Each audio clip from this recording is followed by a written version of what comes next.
Hello everyone and welcome back to another Minecraft Redstone video. Today I'm going to be showing you this 12 by 12 elevator that I just built.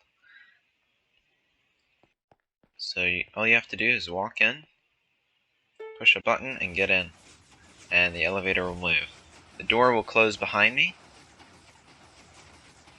and it's not the fastest way to get up, but it is decently fast.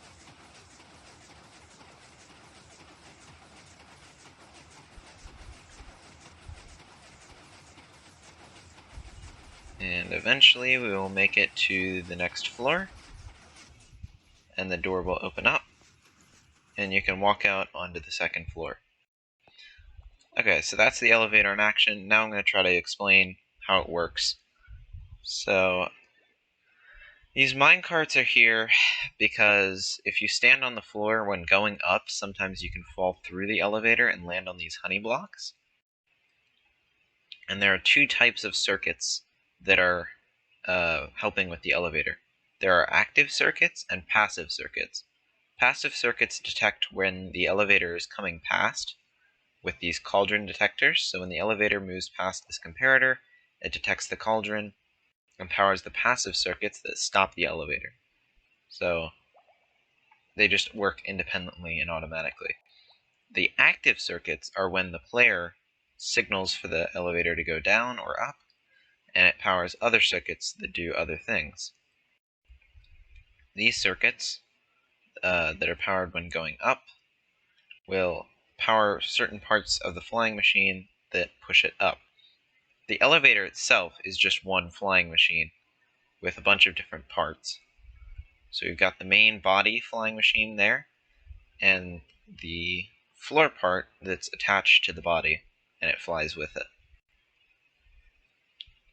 So this green circuit, for example, stops. That's a passive circuit. This orange circuit extends these pistons, so it's an active circuit. And that's how those circuits work. So yeah, that's a brief explanation of what those do. Red circuits I'll come back to. These doors are triggered by this pink circuit down here that also activates off of this comparator. So when the elevator is about to reach the top of the floor, it will, I'll just demonstrate this here by breaking this redstone block, it will close the door of the elevator, or open it, depending on where the elevator is. So yeah, that's how the pink circuit works. And then when it reaches this floor, it'll send a signal up and down, depending on the floor, to other floors to notify them of when it has arrived. These bubble columns and walls, most of them are for transmitting signal data about these lights.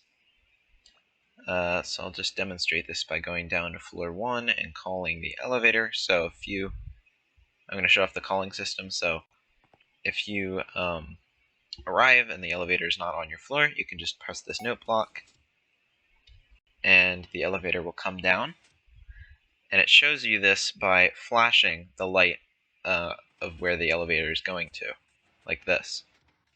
So in order to get that signal there, it has to tell the system, it has to tell all floors where it's going and what it's doing. And then it'll arrive. A little bit delayed when going down because of the way that the comparator was set up. It's right here, and I couldn't put it too much farther down or it would interfere with other circuitry. And then the elevator is here. It can be called from any floor, and it will bypass floor 2 using this red circuit. And this design is infinitely expandable upwards. You can have as many floors as you want. But keep in mind that if you're adding more floors, you'll need more bubble columns and more walls to transmit signals between floors.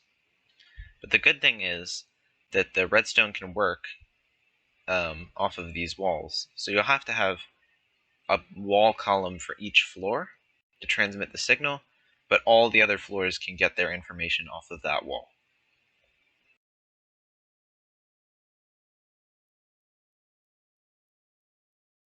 And the flashing circuitry is a hopper clock that shoots this piston in and out.